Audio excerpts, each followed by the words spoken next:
All right, guys, this is the slope field question from 2016. This is number 4, and you're given a derivative, and you're given a coordinate plane with 6 dots on it.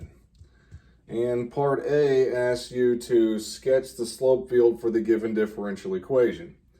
So all you're doing here is plugging in the x and the y coordinate of each of these dots into your derivative, and whatever pops out is the slope.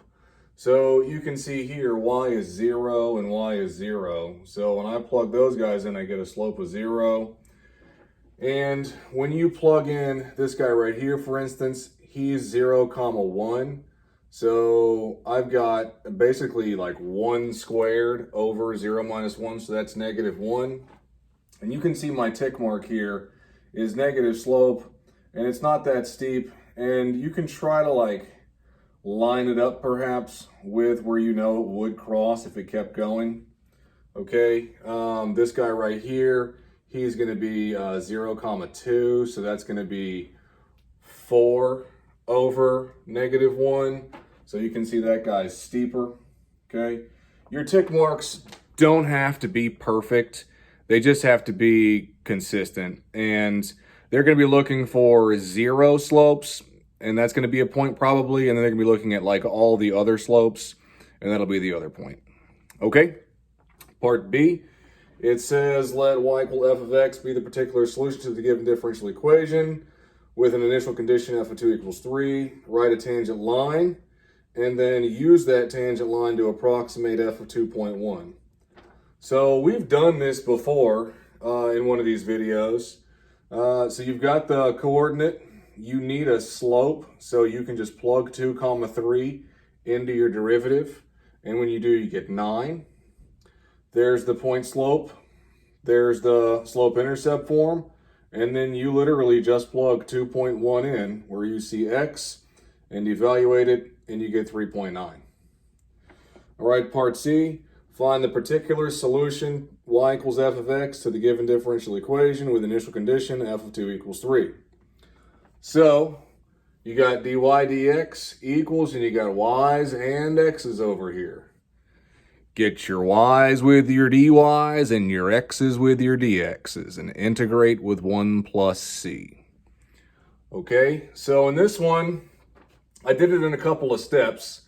So when I cross multiply, I got an x with a y, and I've got a y with an x, okay? So that's not what I want, so I've cross multiplied here. Now I'm going to divide both sides by y squared, and then divide both sides by x minus 1. Puts me to here, okay? Bring that stuff upstairs to the -1, so now you can integrate it. Okay, here's my integration, okay? And then I just brought the y back downstairs to make it easier to plug in. I'm solving for c right now, and it told me that 2, 3 was the coordinate.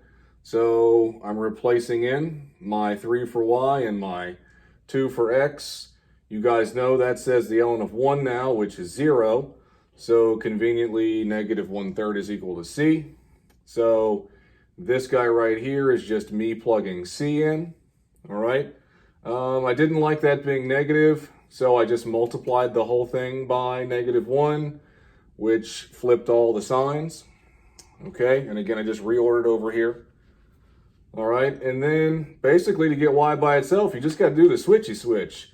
So you multiply both sides by y, you divide both sides by all that foolishness, and it puts me to here.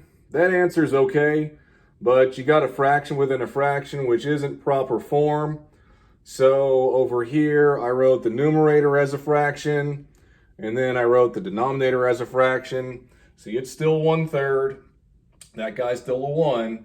And then when you flip and multiply, it turns into this, which is a prettier answer. All right.